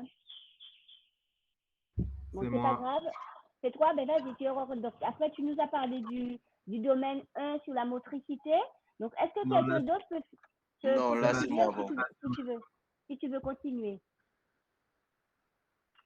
Sébastien qui a parlé du domaine 1 et il a Ah, été d'accord. coupé. Ah, c'est d'accord. OK. Mais est-ce que quelqu'un peut continuer?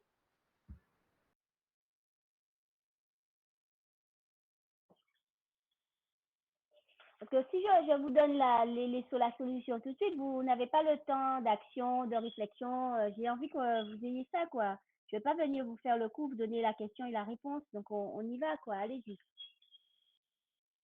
Et je sais que vous connaissez les réponses, c'est clair. Tout est devant vous. Allez, on y va.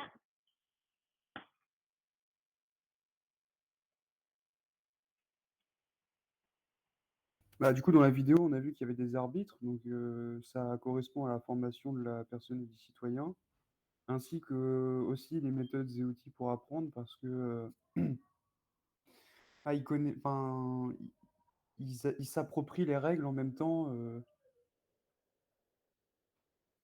Voilà, oui, c'est bien. Voilà, donc en gros, c'est trois, effectivement. On a, dans ce passage, on a plutôt du langage pour penser, communiquer à travers la motricité, la confrontation avec le rapport de force. On a aussi, comme vous l'avez dit, les méthodes et outils pour apprendre.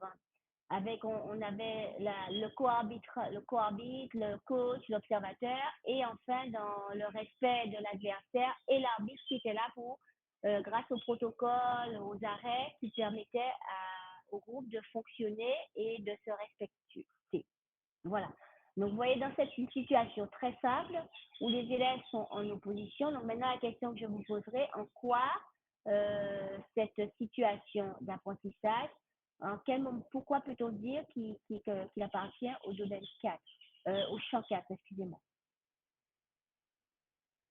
Par rapport à tout ce qu'on a vu sur le champ 4, qu'est-ce qui permet de dire que cette situation d'apprentissage peut faire partie du champ 4?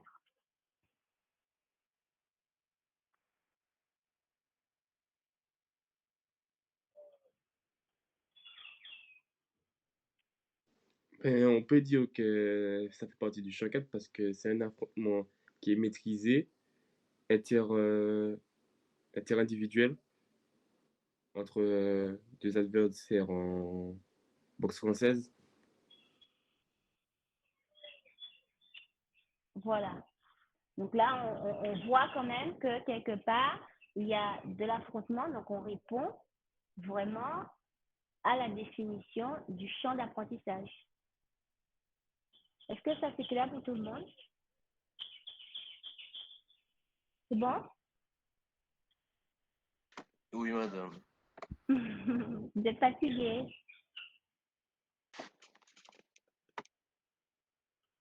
Est-ce que vous avez cours cet après-midi?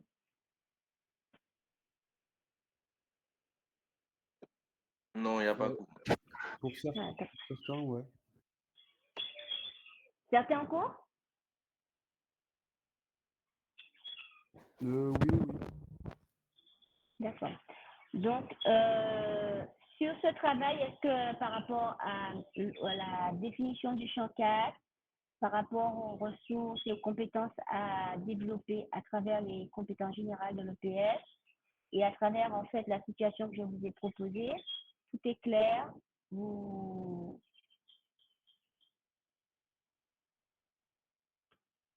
Oui, ça va. Ok. Alors, on va continuer avec le lycée rapidement et après, je vais essayer de vous donner quelques idées sur la boxe française. Donc là, rapidement.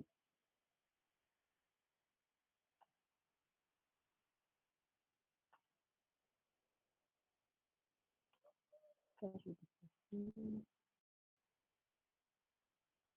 La compétence. J'étais assis, la compétence.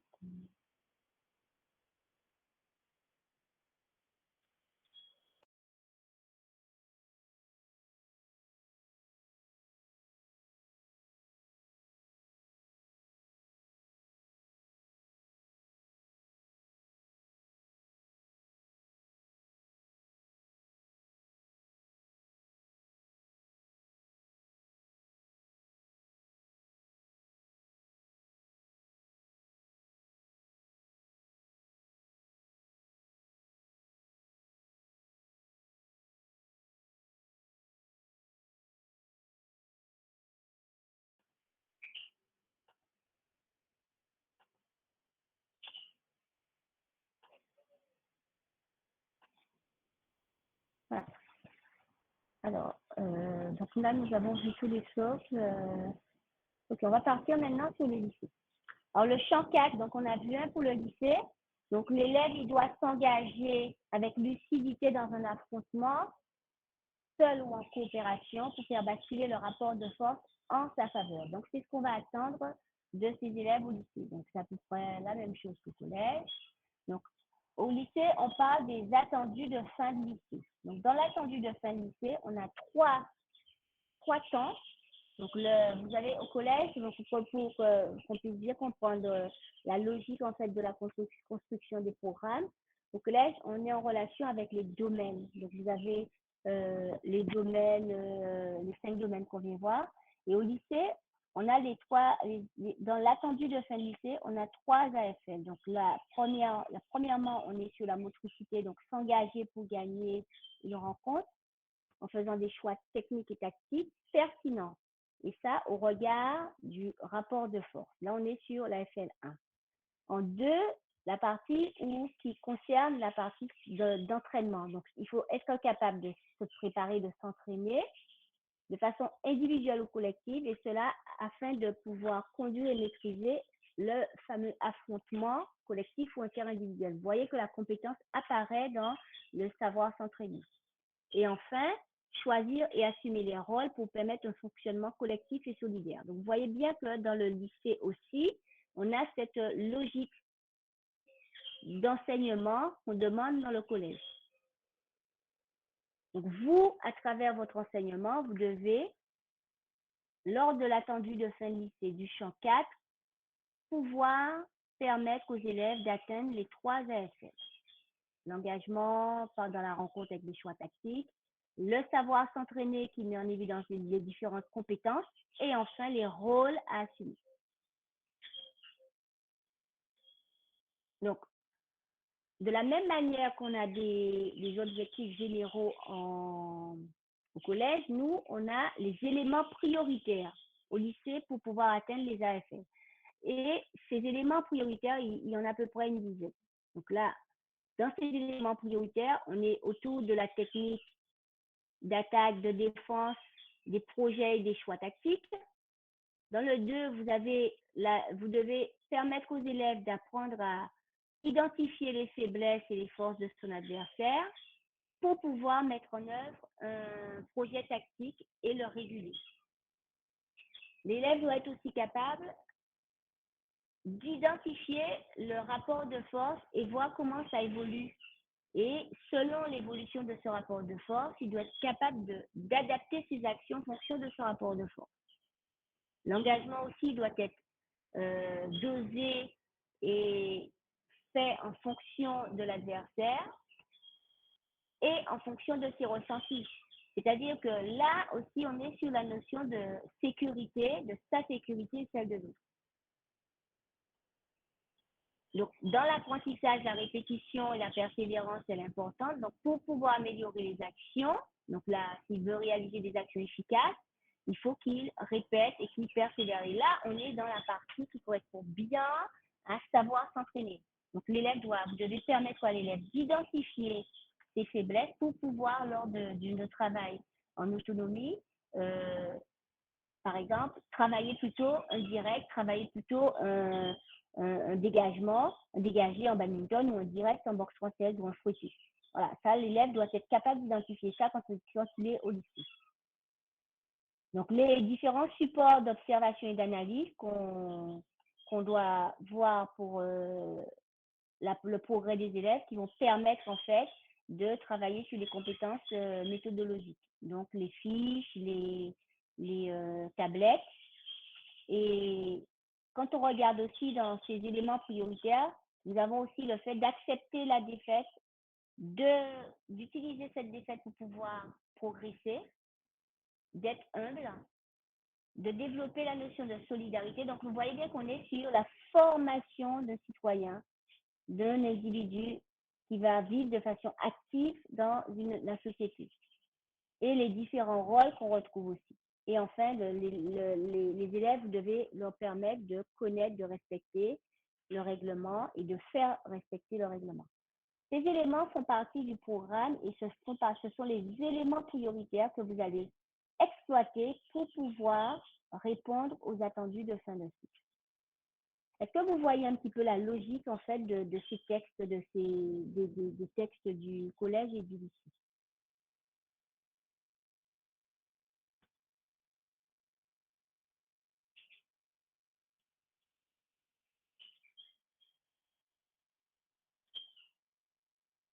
La personne?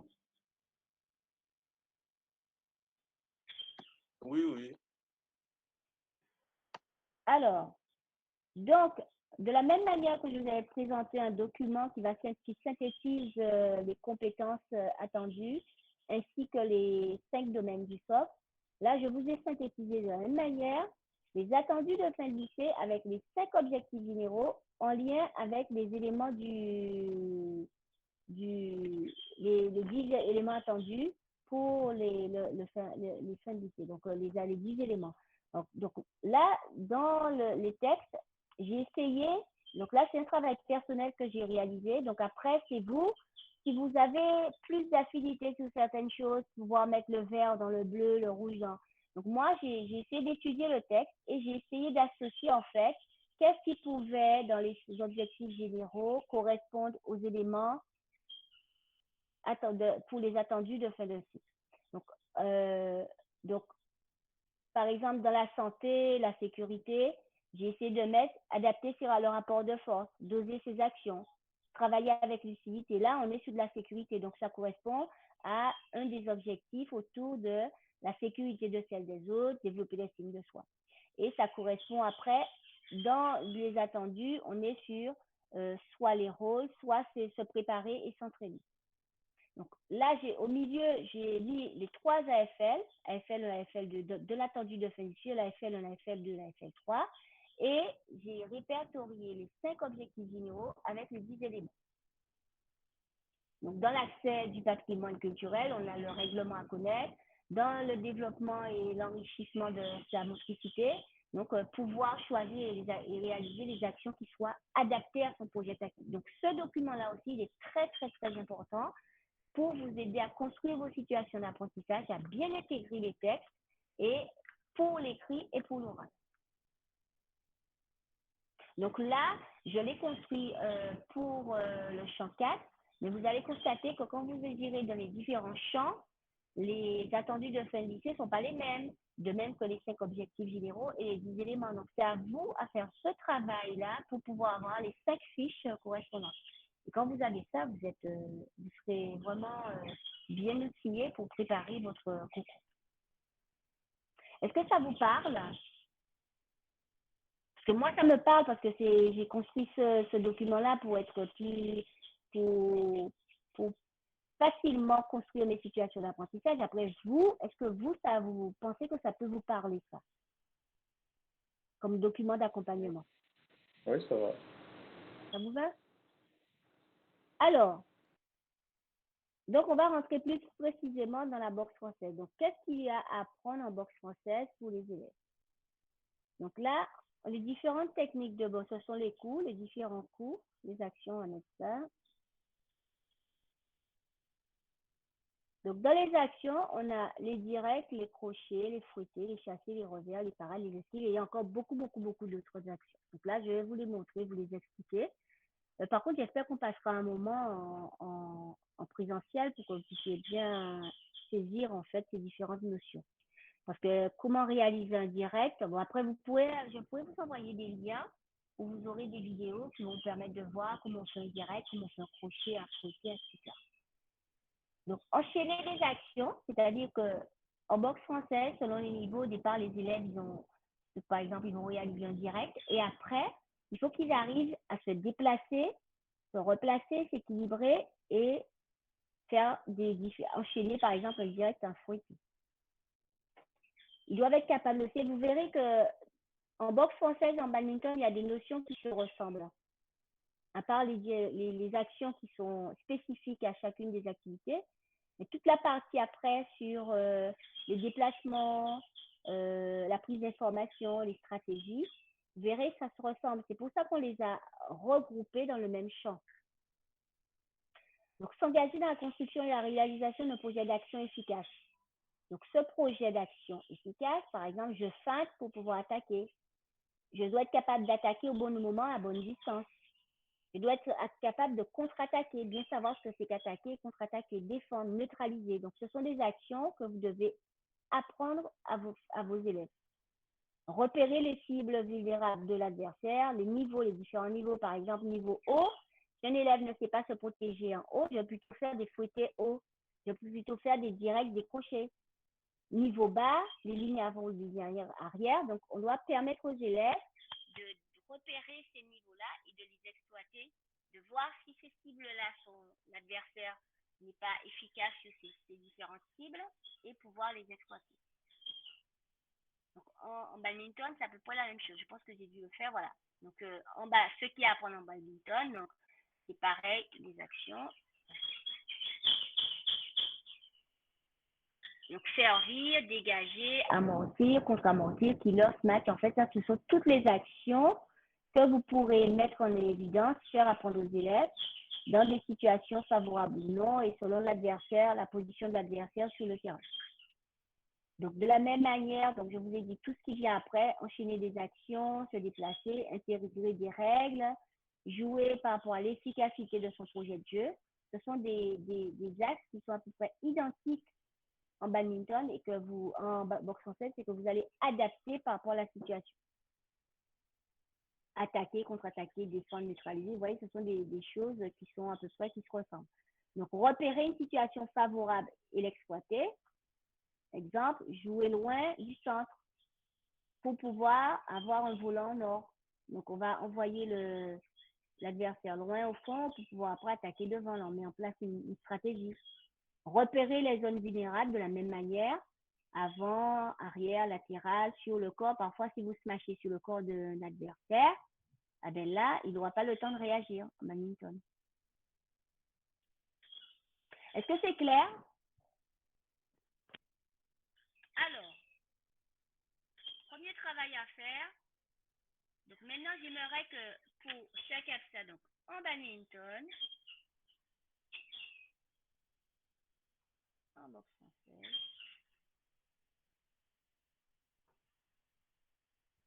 que vous me donnez votre propre définition. Donc, si vous essayez, par rapport à tout ce qu'on vient de voir, de construire votre définition. Qu'est-ce que le badminton pour vous et qu'est-ce que la boxe française pour vous? Vous faites ça maintenant, hein, parce qu'on essaie de... Je vous ai dit, j'aime bien travailler en interaction. Et s'il y a quelqu'un qui veut proposer sa définition, ben, je serai ravie de l'écouter.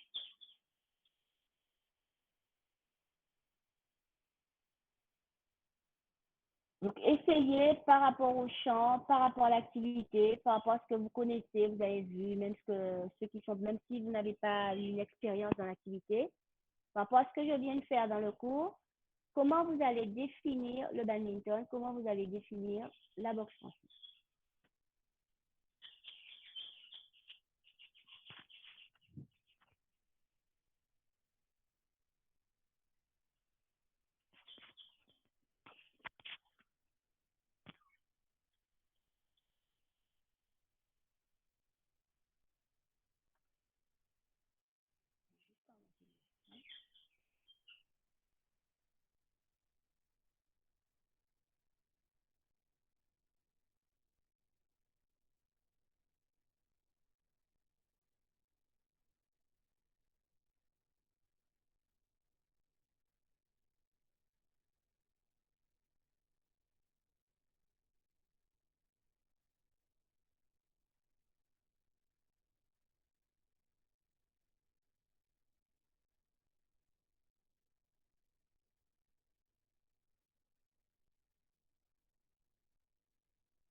Voilà ce que je vous propose.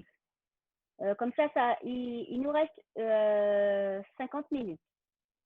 Donc, les 50 minutes, je vous envoie en fait le travail, les trois questions, je vous le donne. Je vous donne les trois questions par rapport à ce qu'on a fait.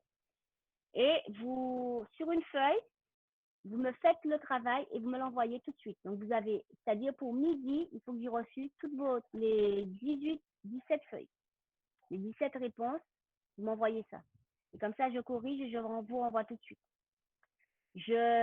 Après avoir reçu les réponses, je vous envoie le document qu'on a travaillé dessus. Est-ce que c'est clair pour tout le monde? Comme ça, comme ça me permet d'avoir le travail de chacun. Et comme ça, il y a un retour en fait de ce qui a été fait. Parce que là, si j'essaie d'attendre que vous parliez, vous me donnez, je vais encore attendre longtemps parce que vous ne parlez pas beaucoup, à part 3-4 qui parlent. Donc moi, j'aimerais en fait plutôt qu'il y ait ce travail d'interaction. Donc, vous avez mon mail, vous faites le travail. Donc, je vous mets les trois questions. Vous avez trois questions et vous me faites les trois réponses. Est-ce que c'est bon? Est-ce que ça vous va à tous? Oui, ça va. Ça vous va? Donc, j'envoie. Vous avez jusqu'à midi pour m'envoyer les réponses. Donc, vraiment, c'est des questions c'est exactement ça, qui sont rapides à faire. Et je vous envoie ça tout de suite. Attendez. Enfin, non, vous l'écrivez là. Non, je ne vous envoie pas. Hein. Vous écrivez les questions. Je le mets devant. Je vous présente la question. Voilà, et vous les écrivez. Donc, quand vous avez fini d'écrire, vous me dites. Attendez, je remets la présentation. Est-ce que c'est ça? Vous me dites si vous voyez, hein, parce que je crois que j'ai le fait d'avoir enlevé le... Ah, c'est ça. Donc, la première question, c'est ça. Vous proposez votre propre définition pour chaque absat. Donc, vous écrivez ça.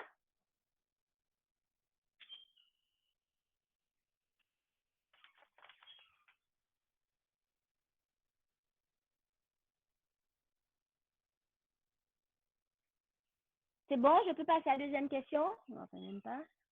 Donc, la deuxième question. Donc, on l'avait déjà fait à l'oral. Donc, identifier les incontournables du champ 4 et de chaque absat. Hop. Donc, les incontournables du champ 4, c'est-à-dire par rapport à tout ce qu'on a vu, qu'est-ce qui, selon vous, semble incontournable pour les deux absats et pour qui appartiennent au champ 4?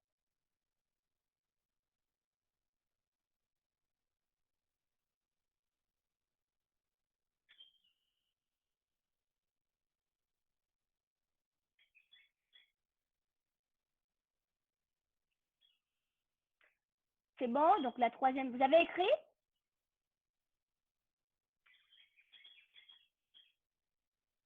Oui, c'est bon. Pardon. Alors, la dernière question, c'est identifier les variables didactiques, donc là, que vous pourrez exploiter pour chaque absat. Alors, avant de faire cette question-là, je voulais quand même vous présenter un document. Non, je vais vous laisser faire. Vous allez y réfléchir rapidement. Quelles sont les variables didactiques que vous pourrez exploiter pour chaque absat? C'est pas grave, je ne vais pas vous mettre du travail en plus parce que si je vous fais le document, vous n'aurez pas assez de temps pour me faire mon travail. Là, il est 10, 11h10. Franchement, pour midi, vous pourrez m'envoyer. Donc, essayez de faire ça proprement. Donc, vous mettez votre nom sur la feuille, c'est-à-dire si vous le faites sur un document, si vous le faites en direct to mail, vous mettez le nom sur le document. Comme ça me permet de répertorier le travail réalisé de chacun. Est-ce que c'est bon? Vous pouvez réexpliquer, madame, j'ai été déconnecté à nouveau. Alors, donc voilà les 3 questions. Donc, on a 3 questions. Proposez votre propre définition pour chaque absat. Deuxième question, identifiez les incontournables du champ 4 et de chaque absat. Et troisième question, identifiez les variables didactiques que vous pourrez exploiter pour chaque absat. Donc, quand je dis chaque absat, c'est le badminton et la boxe française. D'accord. Ce que j'aimerais, c'est que vous essayez de vous répondre à ces 3 questions. Vous m'envoyez par mail votre travail avant midi, pour midi, ou plus tard. Après midi, je ne récupère plus rien. Parce que là, je vous donne les 3 quarts d'heure pour pouvoir faire ce travail. Vous me l'envoyez. Dès que je reçois votre travail, je vous renvoie le document, le PowerPoint sur lequel on a travaillé. Ça vous va? Vous pouvez remettre les diapos précédentes pour que je puisse noter les 2 dernières questions, s'il vous plaît. Oui, bien sûr. Alors, proposez votre propre définition pour ça. Et ce que je disais, mettez votre nom, s'il vous plaît. Ça me permet déjà de vous connaître, de voir le travail que vous réalisez, de voir où nous en sommes. Si je n'ai pas un travail écrit, après, c'est très compliqué parce qu'on ne se voit pas, je ne vous connais pas. Deuxième question, identifiez les incontournables du champ 4 et de chaque absat. Troisième question, identifiez les variables didactiques que vous pourrez exploiter pour chaque absat.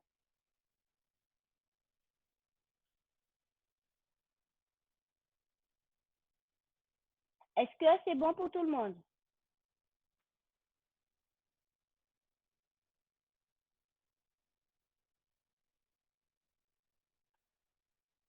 Oui, c'est bon. C'est bon? J'enlève. Donc voilà, donc là, je déconnecte. Je vous laisse le temps de faire le travail. Dès que je reçois les réponses, je vous envoie vos... Madame, vous pouvez remettre les questions une dernière fois, s'il vous plaît? Ah oui, pas de souci. Attends, j'avais fermé. Il n'y a pas de souci. Attends. Merci.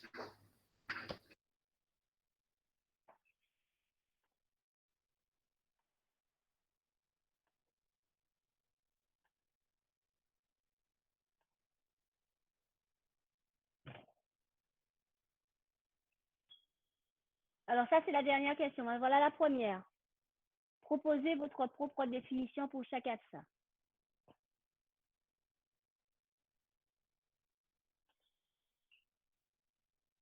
Deuxième question, identifiez les incontournables du champ 4 et de chaque absat. Ce que je vais faire, j'essaie de mettre les 3 questions sur le même document, comme ça va être plus simple. Comme j'avais appelé ça incontournable.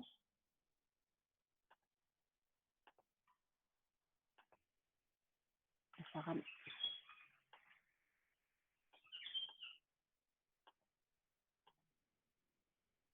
Voilà, et comme ça, vous aurez les 3 questions.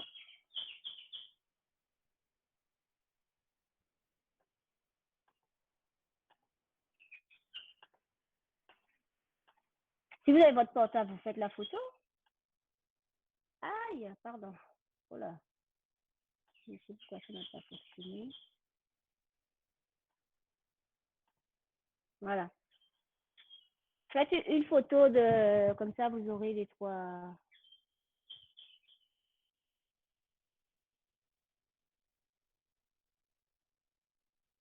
C'est bon pour tout le monde là? Vous avez les 3 questions tous?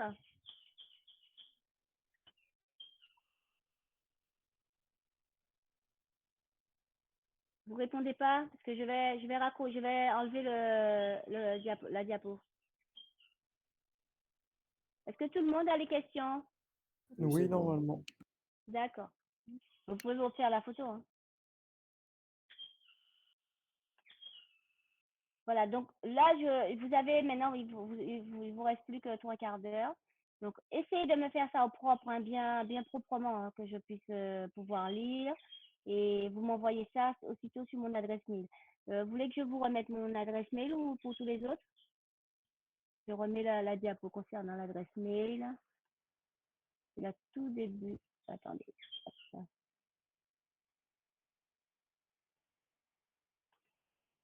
Voilà. Voilà mon adresse mail.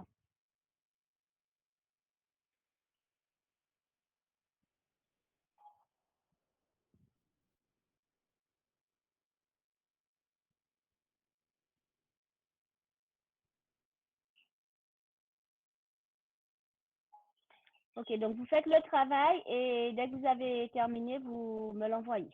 Voilà, bon travail. Hein. Donc, moi, je reste connectée si vous avez des questions. Par contre, ceux qui veulent travailler sans connexion, vous pouvez partir. J'ai déjà mis toutes les présences. J'étais très contente de travailler avec vous. Par contre, je vais vous demander la prochaine fois d'être un petit peu plus actif, poser des questions, réagissez parce que 3 heures, c'est long quand je suis toute seule à parler. Donc là, il y a 3-4 personnes qui ont fait des interventions. Donc, n'hésitez pas, s'il y a des questions, n'hésitez pas à poser des questions. C'est comme ça qu'on progresse et qu'on prend confiance. Voilà, donc je suis là, continuez le travail et envoyez-moi dès que vous avez fini. Bonne journée à tous ceux qui veulent partir et ceux qui restent là, il n'y a pas de souci non plus. Voilà. Je vais aller.